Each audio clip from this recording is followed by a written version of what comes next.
Hello, in this video we will demonstrate exactly how you become an excellent student of English. Our focus in this video is to explore how to use written words and phrases to present information. So, how do we present information in written form? Well, there are a number of ways actually in which we can present information when we're writing in English. So, one way is obviously through the use of paragraphs. So remember, we use a new paragraph for a new speaker, a change of time or topic as well. Another way in which we can present information is by using adverbial phrases, and these tend to end in kind of ly, such as firstly, suddenly, lastly, and we put a comma after those, and that will help make more of a complex sentence.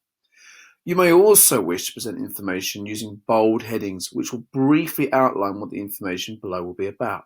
For example, what can we do? So as a heading, that will clearly show to the reader that the information below it will explore, let's say if it's an activities magazine or something like that, or things that can be done in general. Finally, if you're looking to present the information in written form, it is a good idea to begin with the subject of the sentence so the reader is clear what it will be about.